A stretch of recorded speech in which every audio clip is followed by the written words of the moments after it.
welcome to Transcendental Transformation, the place where spirituality and transformation unite. Host Miss Raina imparts truth so that you can break through your limiting beliefs and evolve into a deeper consciousness. As you go about your day, remember, before every breakthrough, there is a breakdown. And now, let's start the show. Good evening, everyone, and welcome to tonight's episode of Transcendental Transformation. I'm your host, Miss Raina, and today is Tuesday, March 9, 2021. As always, we're coming live from the Sirius Star System studios right here in Fort Lauderdale, Florida, and I hope all is well with everybody. So if you guys have been paying attention to my social media, then you guys know we have another homeless clothes drive coming up March 27th. So as always, we post it on all our social medias, and we'll have all the links below later if you're not part of that. But yes, we have another clothes drive coming up in March. And if you have any clothes, shoes, socks, blankets, anything, bags, toothbrushes, anything that you could possibly donate, as long as it's usable and wearable, please donate it to us. You can contact us through Spirit Communities on Facebook. And also you can find our GoFundMe link as well if you don't have any clothes or anything to donate, but you'd still like to help us out, because the money that we get does go towards buying care packages and things that people on the streets do need. So just always remember, there's always a way to help if you feel like helping it, and find us on Spirit Communities. So as always, guys, we are live on Facebook, YouTube, Twitch, Periscope, LinkedIn, and Daily Motion. And as always, the replays will be in the link below. All right, guys, I am so excited because we have an amazing guest today, and I've had some short conversations with this woman, and just from understanding from who she is and just what she's about, just an amazing woman, and I wanted to have her on my show. She is a survivor of physical and sexual abuse as a child. She is also a survivor of a drug-facilitated sexual assault, being gang raped as a teenager, and assaulted as an adult. After she graduated from Florida Atlantic University in Women's Studies, she spent 5 years counseling women and providing clinical defense at the Presidential Women's Center in West Palm Beach, Florida. She is now a board member of the Florida Council Against Sexual Violence and the founder of the Inner Truth Project, which offers therapeutic services to survivors of sexual trauma. So please help me welcome Mindi Fetterman. Hi. Hi, how are you? I'm wonderful. Thank you. I'm thrilled to be here. So thanks for that introduction. Thank you. You know, we haven't had a lot of time to talk, but when we talked, it was just such a wonderful connection. And I was going through just the connections, how we met and everything. Just had so many wonderful things to say about you, and your story is interesting. Can you give our listeners a little background story about who you are? Trick question. Right. Who am I? So yeah, I'd be happy to do that. So I think one of the great things that we had in common was where we're from. So I hope you shared that with your listeners. Otherwise, I'm putting it out there that we're both from Chicago. Yes. Okay, but we won't have the full conversation about our Chicago thing because we didn't exactly mesh on that. That's right. Two different sides of Chicago. So I'm from Chicago, and I moved to Florida when I was really young. And my upbringing really is not that unique. The more I talk about my story, and the more I've shared over the years, I've realized my story is just like so many others. It was just me and my mom. I had no siblings. My dad was out of the picture, gosh, since I was like four or five. And my mom was extremely abusive, verbally, physically, and emotionally abusive up until, I was in high school, that I can remember, when I really was able to kind of defend myself fight back. And, I had heard this saying years ago that a fish doesn't know it's wet. And when I heard that saying, I was like, yeah, that was my life. I didn't know that what was happening between me and my mom, the extreme physicality of it. I didn't know that it was not normal in other houses.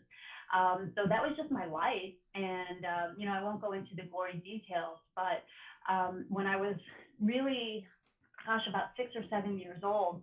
She met a guy who moved in with us, her boyfriend. And, I was a prime target because I was so vulnerable and I was looking for someone to pay attention to me and tell me good things instead of bad things. And so it was the perfect setup for me to be groomed and be sexually abused. And it's such a classic story. But because of the things that happened after that, what happened when I shared my experience with my mom many years into it, and I wasn't believed. She didn't want to have anything to do with it. She didn't want to hear about it. And it was that aftermath that really kind of led me down this destructive path into drugs and alcohol and really the story of my life, which was, that I was worthless and that I deserved everything that happened to me. And, when I got to Florida, I was already really in this place of a real hatred. And so that's really where I come from is a foundation of kind of ickiness and no value. And so everything that we're going to talk about today is kind of how I had this search to turn all of that around and then realize that so many other people were walking the same path. I think that's one of the most heartbreaking things that I hear from anyone that's a survivor of sexual abuse is that they always say, "Well, I thought I deserved it." And because we don't know, depending on our upbringing, we don't know that it's different than other people, especially when we're young, because that's what we're experiencing, and our mind tends to think, well, that must be happening with everybody. And it's sad that and I'm sorry that your mom never listened to you about that. It must have been really tough, because that's something that I hear as well, is like, well, I had no one to turn to. I don't know what to do, because society kind of looks at it. We still are struggling with society for acceptance and everything, and a lot of times we're blamed for the acts of sexual abuse ourselves. And it's hard when you have this mental mind of saying, well, I deserved it, no one's going to help me, and we really don't know what to do with it then. Right. Well, and everything that you're saying is spot on, and everything that I'm sharing, I'm sharing from a place of where I am today, and all the stories that I hear from survivors, even young people. It's always after the fact. So what I think I know is that in the moment when we're surviving it, we're not thinking about, is this happening to other people, and is this right, is this not right. We're really in survival mode, and it's hard to really think about the difference between then and now to go back into your actual mindset, because I don't truly believe as a 7-year-old that we're thinking about, is this happening to other kids, is this right, should I tell. We're actually just thinking about what's happening in my body, and do I do what I'm told? Do I not do what I'm told? And I don't want to get in trouble, and I want to be a good little girl. And there's just so much brain capacity and emotional capacity that you have in a 124-hour cycle just to get through that period. So we don't even have the thought capacity to, emotionally comprehend what is going on. So it's really looking at it after the fact to realize that we were in survival mode. And so much of now we understand of brain sciences, it's that fight, flight, or freeze Yes. mentality. And so we're just kind of on autopilot. So it's really kind of dissecting all of it after the fact and figuring out, what, it wasn't my fault, because I was just doing what I was told, and I didn't understand, and my brain wasn't fully developed, and my body was just responding the way my body responds, because that's what bodies do. And there's so much more that goes into it. But the very first thing that has to happen is we have to create platforms and conversations like we're having, like you inviting me, which is amazing, because if we don't have these conversations, we don't create these safe spaces to be able to talk about rape and incest and sexual abuse and sex trafficking, we don't actually call it what it is and say it out loud, then all of these people who have experienced it in the past or are experiencing it now will continue to think that it is my fault, that I did something to create this, that it was my body, I was too sexual, I was too whatever, and there's something wrong with me, there's something shameful, and then we perpetuate perpetuate that silence and that shame. So it starts with just having these conversations. And that's what's so important about people being able to use their voice, because I feel it's so powerful for people to hear stories, because it's very taboo in our society to talk about sexual abuse or any abuse. I was abused as a child, not sexually but physically, and it was taught to me as, oh well, you're just being punished for things, and you're, that's just the way life is. It's just a harder core style of punishment. And but my brain doesn't get that, because the brain doesn't respond to that. You're right, we are in survivor mode, and when the survivor part of the brain kicks in, the fight or flight, yes, the prefrontal cortex of the mind, which is rational thinking, doesn't sit there and say, well, what's going on with our world. It just, because it is in our human nature to, just like animals, to run from whatever's attacking us. And it doesn't matter if it's our parents, it doesn't matter if it's a stranger or an uncle or an aunt or whoever it is. Wherever a source of threat is coming from, yes, it is our innate to just take off. And even if we can't take off, our mindset will try to drift. I don't know about you, but I know that a lot of times that I tried to create fantasies all the time. I was always trying to create another reality, and because of that, I would do that during school, because school was my only outsource. It was the only time I got a break from what was going on. And so my grades dropped because I wasn't mentally there, and my social skills, my friends, everything kind of dropped the older I got. But I found myself not caring about school and just kind of drifting into this fantasy world because I wanted to be happy inside. Yeah. Oh my gosh, you just gave me so many little things I wanted to say. So one, when I was in college, and I didn't go to college until I was much, much older, because I didn't think I was smart enough, and I didn't have, I really didn't have any desire to do anything with my life, because I knew how to have sex and have do drugs and Yes. trade sex for drugs. I mean, that was about it. So when I finally went to college as an adult, um, I was petrified of doing math, because I'd never been able to do math. And I remember I had to meet with a psychologist and do a test. And they said, your math is you have a learning disability. I have a math disability. Right now I have a speaking disability. I'm trying to get the words out. I have a math learning disability. And they said, your math is at a third grade level.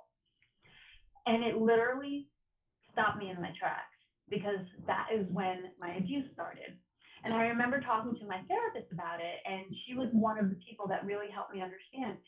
You were trying to just get through the day with keeping your secret, keeping yourself safe, because in my situation with my mother being so violent, it wasn't so much about the relationship with her boyfriend. It was, I didn't want to get in trouble with my mom. Yes.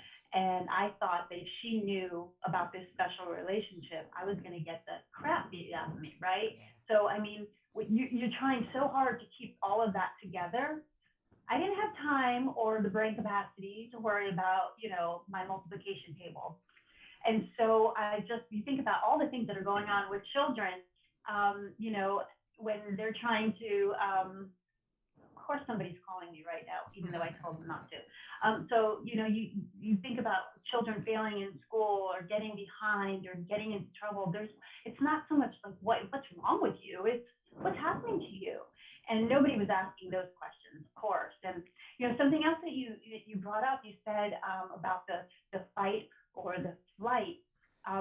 For me and many, many, many people I've spoken to, when I was being physically abused by my mom, but here was her boyfriend who made me feel good.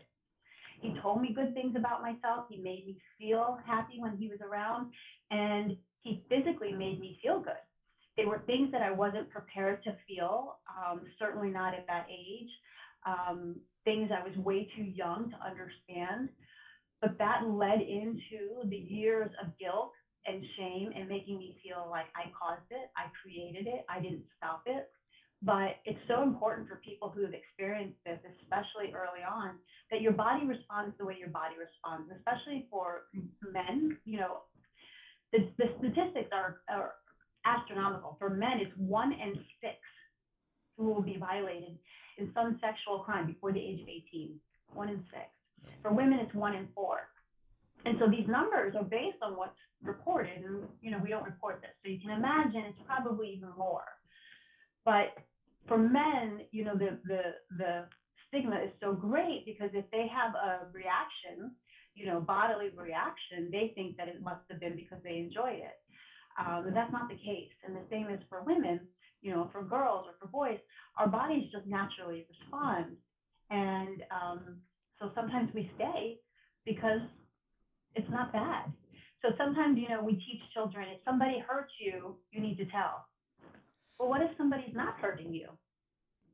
Yeah. We just don't talk about sex. That's the problem. We don't talk about sex. We don't teach people how to have agency, young people to have agency over their body, to properly call their body parts what they are. Yes. And so there's just so much of this shame and silence that's tied into that. And that's what's hard about this country. I can't speak for other countries, but it is, we are a very Puritan based society, and we have this idea that certain things shouldn't be talked about. Certain things are to be ashamed of, and our bodies are meant to thrive. Our bodies are meant to feel and experience, and so are we. And before we got to go to a commercial in a second, but one of the and we're going to get back to this question, but I wanted to say that a lot of people, with the stigma with men, because I've dealt with a lot of men that have come to me and they've said, well, you know what, I don't want to say anything because guys tease me, my friends tease me, everyone looks at me and says, you're a guy, come on, you're and it's kind of this shame, and it's sad that both sexes deal with it in a different way, but the problem still remains the same. But Mindi, we are going to take a commercial break, and we are going to be right back after these messages. The human experience is changing, and consciousness is evolving into something higher than any of us could ever imagine. As we transform into more sentient beings, a new world of connected consciousness is taking place.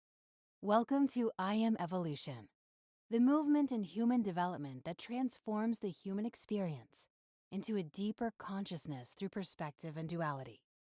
Are you ready to be a part of the next stage in human evolution? Call I Am Evolution today to schedule your appointment at 561-318-0006. That's 561-318-0006. Or email us at iamevolution@protonmail.com. All right, everybody, we are back, and if you're just joining us, we are talking to the fabulous Mindi Fetterman. And Mindi, you know what? You brought up so many good points before the break, and I think one of the things that resonated with me was when you were talking about your school situation, and you said they're not asking the right questions. They're not asking what's happening with you, because I was viewed as a bad student, a bad child, because my natural instinct was to rebel, because I was taking so much in that the energy and my emotion had to go someplace. And the school counselors and everybody were never thrilled to see me. It was almost like a second punishment, because they didn't understand what was going home. They weren't talking to me. They weren't asking me. And they just thought I was, just a terrible student and a kid that liked to goof off. But if they would have started talking to me back then, I think, because I'm like you, I went to school later in life, I think that it would have been able to help me in that instance. And I think that's what's great about what we're trying to get out with your message is for people to start talking at whatever age, and start trying to help them understand, to ask the right questions, because there are counselors and people that listen to this show as well. And I think that's very important for them. Yeah.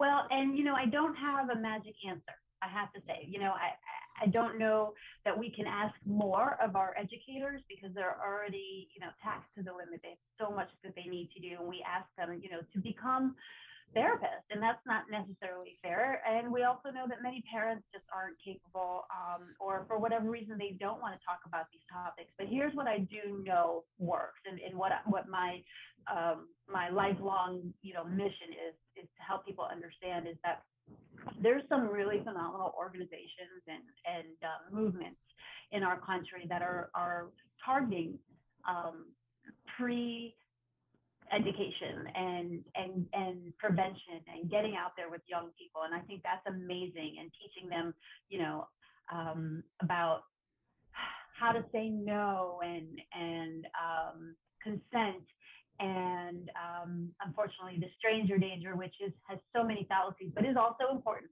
Just all of that, right? But what I want to focus on is the adults, because I always say, you can't go in and clean somebody else's house if you're living in a mess. Yes. And there are so many of these teachers and the therapists and the people who work in the agencies and et cetera, et cetera, et cetera, all the adults who have never actually dealt with their own trauma. And if we have people that are helping the children and the child goes to the adult and says, this happened to me, but the adult has never dealt with their own stuff, there's going to be a disconnect. The adult isn't really going to know how to help that child. And the adult's going to be reminded, triggered, whatever word you want to use, with all of their own trauma. It doesn't ever go away. It needs to be dealt with. And it's not even about it needs to, you deserve it. Every single person that has experienced any kind of trauma, especially sexual trauma, is worth having that dealt with.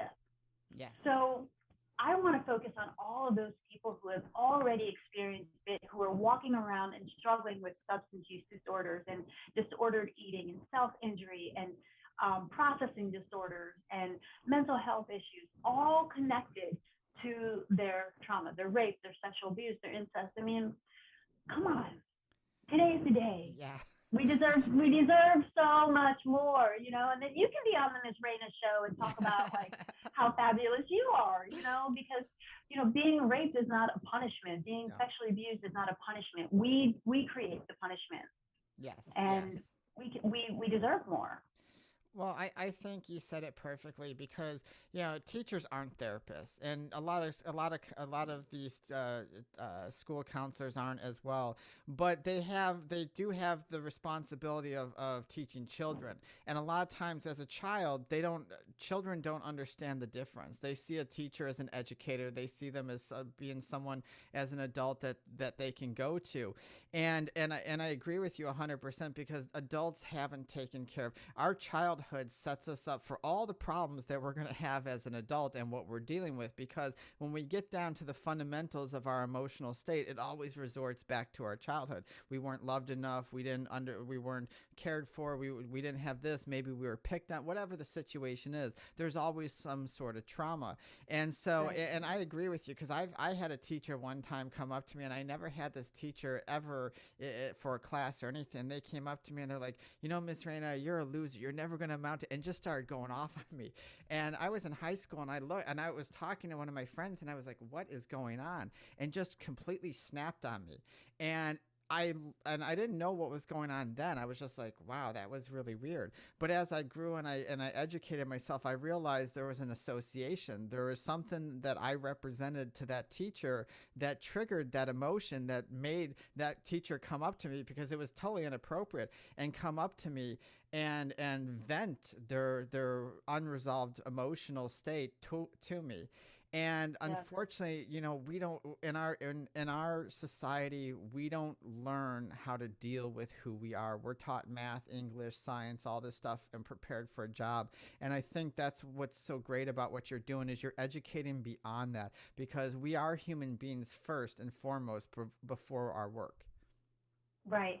And I don't even want to help people deal with who they are. I want them to embrace who they are and not necessarily even, get over their past and move away from it, but embrace it. This is part of our story. We cannot go back and erase it and change it. If I could figure that out, girl, I'd be a millionaire, right? But this is who I am. This is part of my story, but it's okay. It's not the end of my story. It's not the period at the end of my sentence. And when people say to me, everything happens for a reason, God puts these experiences in your life to make you stronger, that kind of thing. And listen, everybody is entitled to their own belief, but when people say that to me, I literally want to pull my hair out, because I don't believe a 4-year-old is raped for any particular reason. I don't think, myself as a 16-year-old, that I was gang raped for hard, yeah. A purpose. I don't believe that. Yeah. But I believe it happened, and there's no way to change it. So how can we find the beauty in the muck? Because that we can do. We can decide that we are going to move forward with some kind of, not even lesson, but focus on making each and every movement and day and conversation and relationship the best that we can based on the experience that we've already lived through, with our resiliency and our passion and our strength. And if we're not looking at the things that we've experienced, then we're not fully able to embrace who we are and use those skills and those strengths to move forward. So we have to look at the whole big picture. Otherwise, we're not honoring ourselves. We're not honoring our story. And so I just want to help people understand you are not the victim here, unless you choose to be. But if you choose to look at yourself as victorious, and everything that you've come through has made you even stronger, and there's nothing wrong with you, and you have nothing to feel guilty about, the perpetrators are the ones that should feel guilty, and that you're not alone in this, and that this is a global problem. This is not just happening to you. Does that make it better? Does that make it right? Absolutely not. But it makes it a little bit more manageable.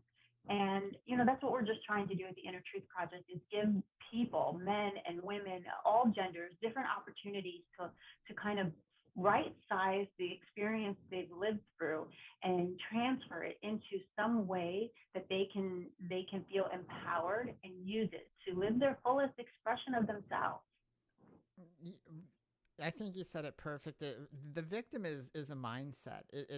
It's not an actual physical thing. It's the mindset of where you're at and what you're going to hold on to, and that's what keeps us locked in what we call the past. Is sitting there saying, "Well, this happened to me," and our brain would like to repeat that thing over and over because our brain wants to figure out why it happened and how it can change it, because that's what it does. It likes logic. It says, "Okay, this happened to me, and so what can I do to change it? What can I do to fix it?" No matter how many times we play it in our head, yes, it is never going to change. And you can't change the past. You can't change your experiences. But yes, as you said, you can grow through it. You can find the beauty in who you are and find strength, because our challenges, yes, do make us stronger in that sense. But if you're not looking at it, like you said, and you're not willing to embrace it, then you're going to be stuck there for as long as you want, maybe the rest of your life, and constantly in that victim mode and looking at yourself, and you're going to wonder why life has passed you by and everything is happening for others and not yourself. Yeah, and that's not to say, it's a delicate balance, because it's not to say that you can choose everything. Correct. Because people with severe mental health disorders, they can only do the best that they can do.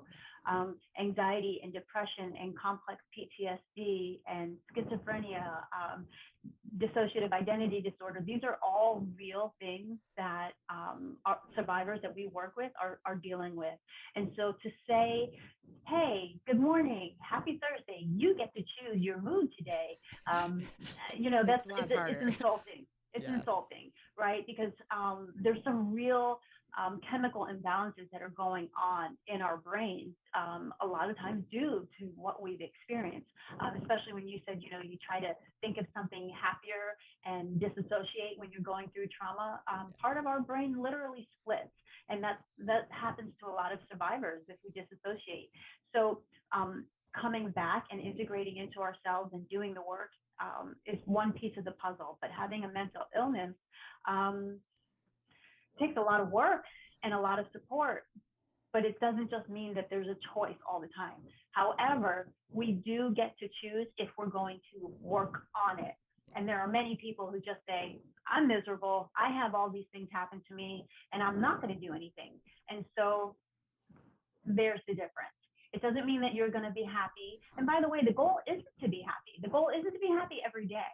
Correct. And I was just recently reminded, when you're in kindergarten, I think it is, or one of those early grades, you learn the chart of all the different emotions, and like, this is happy. Yes, pride, I forgot about that. Right? And they literally show you all the different emotions. Why? Because those are all the human emotions. Yes. And we all have the capacity for all of those human emotions, because we are all human. And so the goal is not to live happy every single day existence, but the goal is to live a full expression of all of those human Yes. emotions, right? So we want to know, how do we fully, safely feel angry? How do we fully, safely feel um, disappointment and sadness and happy and joy? They're all part of our experience, but as much as we think it's a choice, we have to make the choice to actually work on being able to get to those places. So you can't do it by yourself. And it starts with, being able to say, I need help Yes. and I'm not okay. And that's sometimes the biggest hurdle, just getting started. It is, and I love that what you said, because it's I have DID, and I was diagnosed with depression and bipolar and everything, and I used to have anxiety off I couldn't even go out. I had agoraphobia. I couldn't do crowds. And it felt like I was constantly trapped in a dungeon, because a part of me wanted to go out and experience life, and the other part, and the moment I'd get out there, I was like a scared cat, and I'd run back in. Yes. And it took me a long time to integrate just my mind and just what was going on, and it's some of it's still a work in progress, but it is the choice of if you want to work on it. And I think that's the biggest thing, is sometimes when we have trauma and we have these things, when we're diagnosed, I don't like the word diagnosis, because the moment you say, well, I'm diagnosed with this, it puts a limitation on the possibilities of who you are. Oh, well, you're this, and here's a list of all the things that you are. And people take that to heart. Yes, depression is very hard to get out. There was many times I've tried to commit suicide a couple times, and so I understand the depression. I understand the anxiety. I understand when I lose time and I end up someplace else, and I have and people walk up to me and say, hey, and call me by a different name, and I'm like, what was going on? And so I get that, but you have to make a choice, and that's what I love about what you just said, is you have to make a choice. It's life. We have this idea of we have to be positive all the time, and negative's bad, and I don't believe in positive or negative, because to me, it's just a concept that creates more limitation, because I'm supposed to be this all the time. I can never be this, and it's those things that you're ignoring are what's keeping you from in that cycle of chaos. And Yeah. we have to work on ourselves. It is tough. I shed a lot of tears. There was months I just cried, but I allowed myself to feel that pain and feel that, and know that it was our right to feel that and not be scared of it anymore. Absolutely, absolutely. Thank you for sharing all of that, by the way. Oh, you're welcome. No wonder so many people wanted us to meet. So there's an author, Mama Gina, and I friggin' love this woman. So I follow a lot of her writing, and she put out this thing that I read recently. It was like a daily reminder, and it was to put down like 5 times throughout the day to remind yourself whatever you're feeling in that moment, to say it out loud, and then repeat right after you say whatever the feeling is that you're having. I'm allowed to have this feeling. It's perfectly okay to have this feeling. There's nothing wrong with me. And I thought, like I think with most things when I read it, oh, that's so corny. and then I said, I'm just gonna try it, right? Because Yes. I'm 23 years clean and sober. And one of the things that we learn in recovery is when someone tells you to do something that makes you uncomfortable, provided it's safe, say yes. Yes. Because that means that you probably need to do it, right? So I'm like, okay, this is so corny. I'm gonna try it. So of course, I'm going through my day, and I remember feeling like, oh, I'm so stressed. Like, I can't believe that I didn't take care of X, Y, whatever. And then I remember saying, okay, I'm feeling stressed, and there's absolutely nothing wrong with how I'm feeling right now. There's nothing wrong with me. I'm okay. And it was just a total mind shift. And I was like, that's fine. I'm allowed to feel this way. And then later that day, I was feeling tired. And I said the same thing. I'm like, there's nothing wrong with me. It's okay to feel tired. I'm allowed to have this feeling, Yes. or whatever the thing, And so throughout the day, it was like giving myself permission to have all of these different feelings, and allowed to be sad, allowed to be angry, allowed to be jealous, allowed to Yes. be disappointed, all of that. And it's like no one else is going to tell you. You have to tell yourself. But the practice, what was interesting to me is it takes practice. And I remember several years ago, I was working with a survivor, and she was like, this is so hard. Why do we have to do this all the time, all this work over and over again? And I said, the best thing that I can come up with is thinking about brushing your teeth, right? You brush your teeth in the morning, and then you think you're done. Like you got all the grit and the grime all Yes. taken care of, and you're beautiful for the day. But guess what? You got to do it again at night. And if you could be done for the week, that would be great. However, it's a daily practice because Yes. when you wake up in the morning, you got to brush all over again. And it Yes. is a lifelong process, but you don't wake up thinking, I'm going to have to do this for the rest of my life. You just do it in that moment. Yes. And it takes care of the grit and the grind for the morning. It does it again at night. And then you do it as a routine. And it's the same thing like dealing with your trauma and dealing with practicing the positive self talk and dealing with your emotions. You don't think about the fact that you're going to do it for the rest of your life. But what you did yesterday just took care of yesterday. You don't get to pass on today and think that you're okay. You got to do it again today. Otherwise, you're going to have crappy breath. Sorry. Yeah, no, That's how it works. I agree. That's actually the perfect message because a lot of times we don't want to put in the work and we think, oh, it should only be a short time. But Mindy, we are going to take a break and we are going to be right back after these messages. The human experience is changing, and consciousness is evolving into something higher than any of us could ever imagine. As we transform into more sentient beings, a new world of connected consciousness is taking place. Welcome to I Am Evolution, the movement in human development that transforms the human experience into a deeper consciousness through perspective and duality. Are you ready to be a part of the next stage in human evolution? Call I Am Evolution today to schedule your appointment at 561-318-0006. That's 561-318-0006. Or email us at iamevolution@protonmail.com. All right, everybody, we are back. And if you're just joining us, you're tuning in to the last part of the show. And Mindy, I am having such a fabulous time talking to you. And you have this business called the Inner Truth Project. And I think I was looking on the website, and from what I hear from so many people, it's such a wonderful institution or organization. Can you tell us a little bit about it and why you founded it? Absolutely. So the Inner Truth Project is a 501c3 nonprofit. And how it started really was because I was doing my own work. We started 2010. Can't believe how long that's been already. And really, as a survivor myself, I was looking for support. I was looking for therapists. And so many of the therapists that I found who said they specialized in sexual trauma really didn't. Or they would say, here, read this Deepak Chopra book. And I was like, no. I need real help. And I realized, that you can do more damage. When you're working with someone who's experienced sexual violence, there's some massive trust issues there. And you can easily re-victimize somebody. And I just thought, gosh, there's nowhere to go. There's nobody that's bringing survivors together. And that's really what I want for myself. And that's sort of how it started. It's a longer conversation than we have time for, but it came out of a need. There wasn't anything around for survivors to come together and direct services. And so that's why I created it. And so it's an actual facility. It started in St. Lucie County, Florida, 2,900 square feet. It's beautiful. And really what happened was we just started as support groups, peer-led.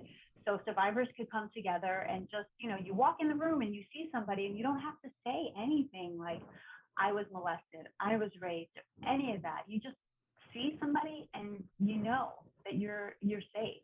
And that's an amazing feeling. And when you're working one-on-one with a therapist, sometimes, you feel like you have to say the right things. But being with somebody who's already, you get that. Yes. So being with somebody who's walked your walk, there's nothing to say. You're just safe. And then as the stories come out or the experiences of what's happening, your day to day, and it's like, I get that. I had that. I understand that. And that's where the magic happens. So the support group started just like that. And then from that, the survivors started to say, what would be really neat is if we could have meals together. Or what would be really neat is if we could practice yoga together. And so the Inner Truth Project became a survivor led, and still is today, which I'm extremely proud of, is a survivor led organization, which means that the survivors tell us, not the board, not me, not the staff, they tell us what they want.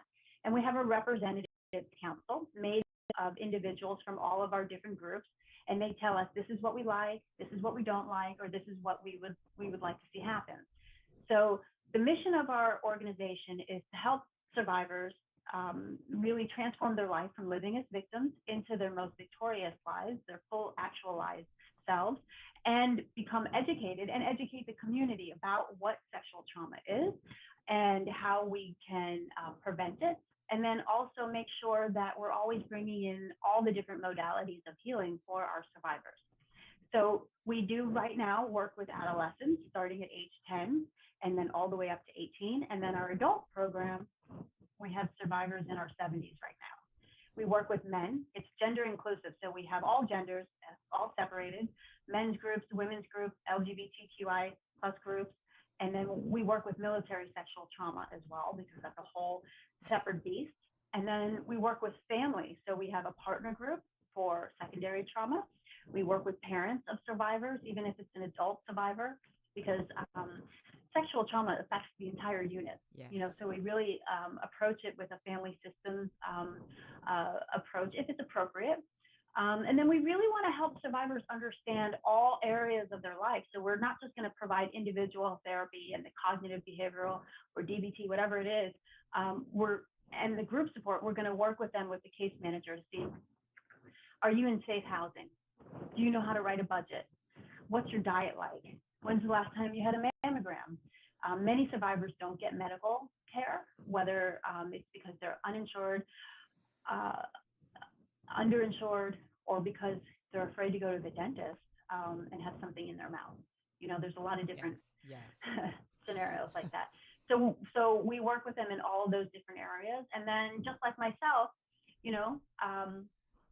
why didn't you go to school? Do you want to go to school? Is it because you never had anyone tell you that you were worth going to school? Let's help you figure out how to get that college application filled out. So, all areas of their lives, we're going to help them with the tools and then stay with them as they need it.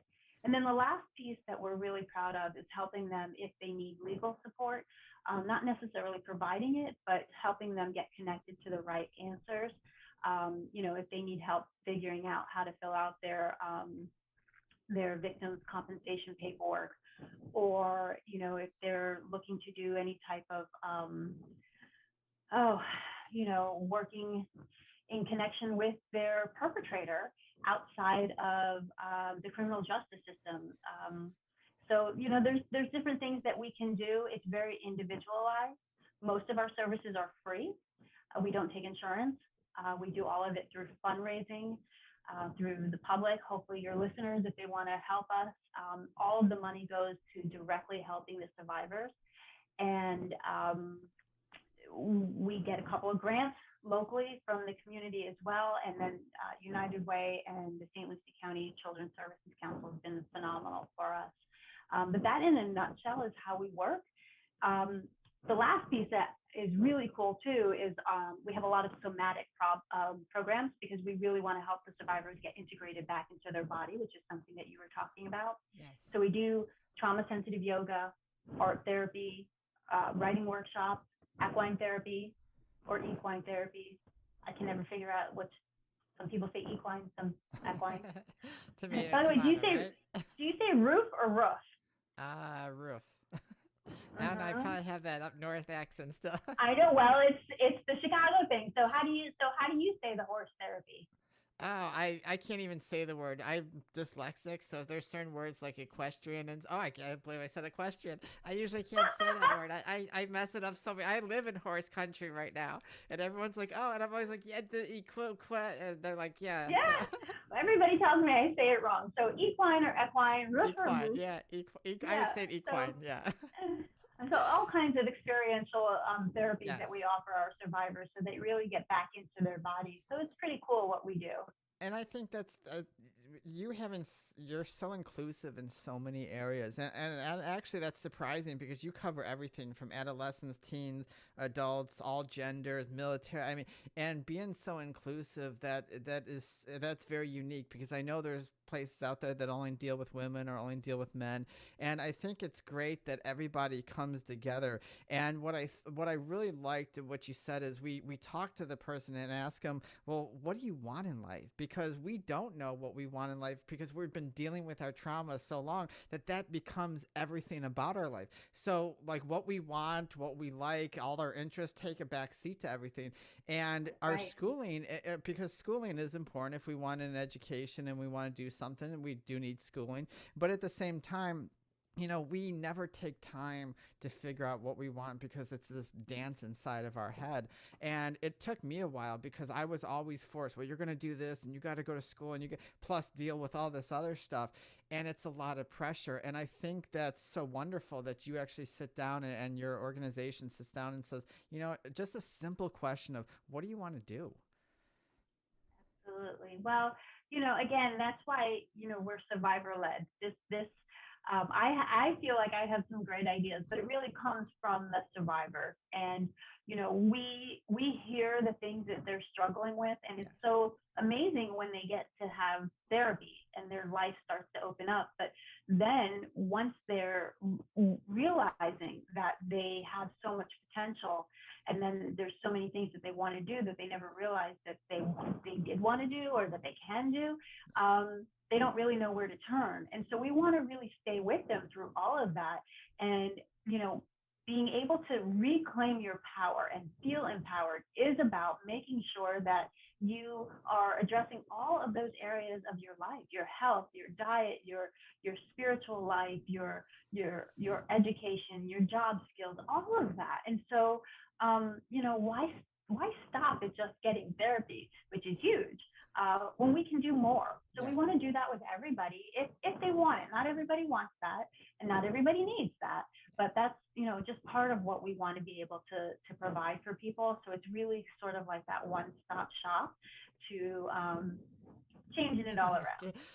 But that, you brought up something a little bit ago about safety, and especially therapists, and we joke because therapy is very helpful for you. And I get the stigma, because when I was learning that I was losing time and things were going, and I was like, well, I didn't want to admit things to people, because I was like, well, they're gonna lock me up. That's the stigma. They're gonna throw a white jacket on me, throw me in a padded cell, and that's it. And we run from help because of this stigma that we have in our country, and because we have massive trust issues, because the people that we've trusted have let us down in our mind. They've abused our trust. They've taken advantage of us in whatever way. And so having an organization like this to go to, where hey, there's lots of people like us. We're from all different ages, all different walks of life, coming together, feeling safe, figuring out what I'm going to do, where I can go, and having that option is just a wonderful thing. And honestly, I got to thank you for doing it, because because growing up in Chicago, I didn't know of hardly any places. And even in the LGBT community, there was one place called the Robert Brown Clinic, and I went there, and the guy told me that if I paid him so much money under the table, that he would put my papers through and everything. And I thought, well, I have no place to go. There's no safe place for me to go, because now I have to bribe someone to help me. And I just think what you're doing is absolutely fabulous. I appreciate that. I do actually ask people to bribe me with food. If Like you bring me cupcakes and cookies, cupcakes and sweets. yes, yes, yes. So I don't know if I should say that out loud. So That's a all lot of right. our survivors show up with cookies. No, it is true, and that's why I say I do so strongly believe that people are mostly good, but there's a lot of bad out there too. And I don't even know that it's always because it's their intention to be bad. I just don't know if people understand the damage that they're capable of. Yes. And I truly just, once someone makes that first step to wanting to turn their life around and better themselves, I can't. It's just too risky to have them re-victimized. So I feel extremely I feel very strongly about making sure that we have all the protocols in place to make sure that nobody falls down that trap again. And people in power can be very, very dangerous. And that's one of the things we hear all the time is, if I tell you this, are you going to call the authorities? Yes. I'm not suicidal, but I sometimes I just feel like dying. Am I allowed to say that? I'm like, yes. You know, there's a difference. Speak it up. Yes. Yeah, you know, and so sometimes in our support groups, the women, you know, I'm like, how many of you secretly like have these dreams about like murdering your rapist? And they all look at each other like, are we allowed to say this? I'm like, yeah, it's good. Everybody raise your hand if you feel it. And they're like, yes. I'm like, no, I'm not calling the police. Don't worry. Like we're going to talk about it. It's safe, you know? And like, yeah, they're afraid to say these things in therapy because the therapist says, you know, if you say something, I get it, but it's about being authentic and knowing, you know, listen, I don't want to do any harm. This person doesn't want to do any harm, but we need to be able to say these things and know I'm not crazy for wanting to say this, right? No, you're not. Oh, it's the way the brain's reaction is to unresolved anger, because the mind is trying to work itself out. And I still wear my medical ID bracelet. This has everything. It has my doctors. If you know, if for some reason something happens with my DID, and that, you know, and they know exactly where, you know, where I'm from, who I am, what's going on. And that's one of the problems that I think that you were talking about, the re-victimization. And that's one of the problems that we have, is everybody today considers themselves a coach or a healer or a life coach nowadays, and you can do it so easily. And a lot of times we don't realize the effect, because a lot of people like to offer advice. Like, I'm in the medical field. Mine's in oriental medicine and alternative medicine. And people for the common cold will say, oh, give you honey in the, well, yeah, honey works because it's antiviral and antimicrobial, but at the same time, if you're having a lot of phlegm, that's going to create more fluid in you and make you worse. And so even though our intentions are good, as you would say, if we don't have the knowledge behind it, then we could actually hurt someone more in the long run. And I see it happen all the time, and I think it's very important for us to get that proper help, especially with an organization like yours. But you know what, Mindi, we are out of time, and I wish this could go on forever because I'm having such a fabulous time. So why don't you give people a way to contact you and your website? Absolutely. Thank you so much. And I want people to know too, you know, we do provide services through telehealth, and we work all around the state of Florida and throughout the country too. So if you're listening and you're not local, don't let that be a barrier to reaching out to us. So you can call us 772-200-4599, or you can email us info@innertruthproject.org. Or you can find us on our website, which is innertruthproject.org. Perfect. Thank you so much for being on the show, man. I hope we can do this in the future. Invite me back. I'll be here. All right. Perfect. All right, everybody. Thank you for watching tonight's show. I hope you enjoyed it. I know I had an amazing time. Follow us on our Facebook at facebook.com/Transcendental Transformation. Our YouTube is Transcendental Transformation Radio Show. Sign up, visit my website, soulandspiritguide.com, and sign up for the newsletter to receive hidden shows and VIP access. And if you have any questions for me or Mindi or anybody, please email her at her website, and or me at mine at transcendentaltransformations@gmail.com. And always remember to believe in yourself, and it's not our abilities or our talents that make us who we are, but it is our choices. Thank you, and have a wonderful evening.